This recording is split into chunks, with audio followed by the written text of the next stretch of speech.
Fatima college విషయంలో హైడ్రా మెతక వైఖరి అవలంబిస్తోందనే విమర్శలు ఉన్నప్పటికీ దీని వెనుక ఒక బలమైన సామాజిక దృక్పథం దాగి ఉంది.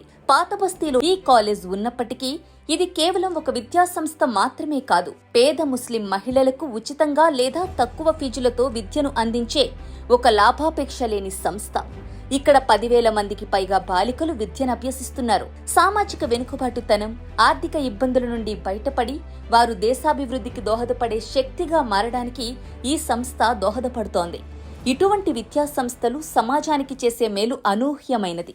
ముఖ్యంగా ముస్లింలు వంటి వెనుకబడిన వర్గాల మహిళలకు విద్యను అందించడం ద్వారా వారి సమాజం పురోగమిస్తుంది.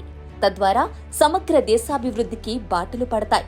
అలాగే ఎఫ్టీఎల్ పరిధిలో ఉన్న కొన్ని అనాథాశ్రమాలను సైతం మానవతా దృక్పథంతో ఆలోచించి వాటిని కూడా కూల్చకుండా వదిలివేయడం జరిగింది.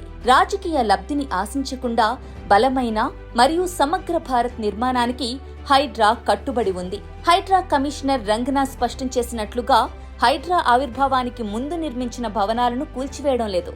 అంతేకాకుండా రాజకీయ పలుకుబడి ఉన్నవారి అక్రమ కట్టడాలపై కూడా హైడ్రా నిర్దాక్షిణ్యంగా వ్యవహరిస్తోంది. దీనికి నిదర్శనంగా ఎంఐఎం నాయకులు, బీజేపీ నాయకులకు సంబంధించిన అనేక అక్రమ కట్టడాలను కూల్చివేసిన ఘటనలు ఉన్నాయి. చంద్రయాన గుట్టలో ఎంఐఎం కార్పొరేటర్ల అక్రమ దుకాణాలు, దేవరాంజల్లో బీజేపీ నేతల ఆక్రమణలను కూల్చి 30 కోట్ల రూపాయల విలువైన 3,000 గజాల భూమిని, లక్షల విలువైన ఎండోమెంట్ భూములను స్వాధీనం చేసుకుంది.